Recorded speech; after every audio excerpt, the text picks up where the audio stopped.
Kamar yadda ne alƙawarin sai na maida ku manyan YouTuber, to insha Allah a wannan bidiyon zan nuna muku yadda ake saka social media icon a YouTube description.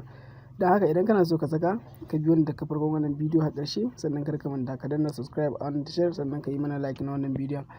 Abun ba wahala gare shi ba, kawai kai ka biyo ni tun daga farkon wannan bidiyon har ƙarshe. Kamar yadda kuke gani, ko da ka ɗora bidiyon a YouTube za ka iya zuwa ka editing ka saka wannan social media icon ɗin naka kan kowane bidiyo da ka ɗora.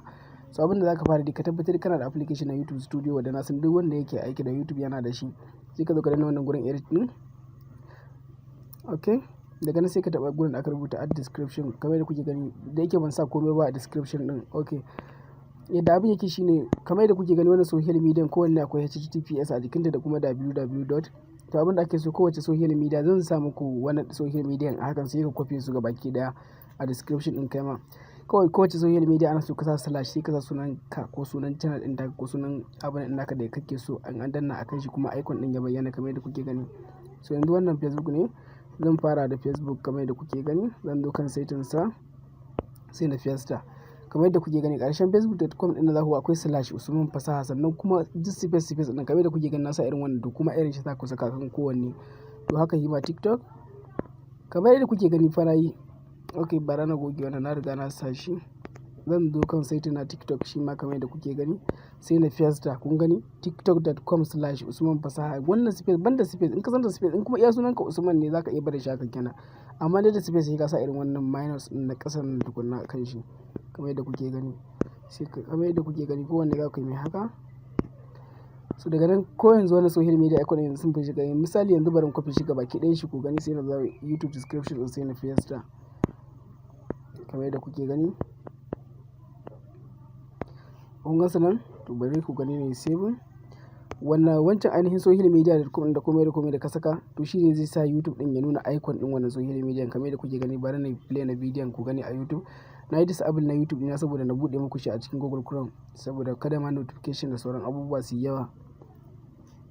Yanzu bari mu jira shi ya bude a YouTube din ku gani ta cikin Google Chrome. Za ku ga ya nuna mana ainihin social media icon din a YouTube description. Bari mu jira shi ku ga.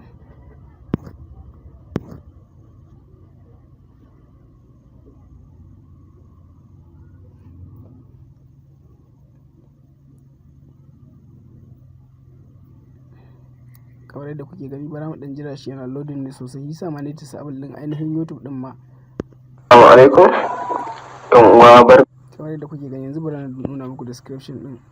Kamar yadda kuke gani ga kowace social media kun gani. Yawa yanzu kamar yadda kuke gani na Facebook kun ga guda ɗaya bai yi ba wannan kenan, amma wancan ainihin na saman kun ga yayi.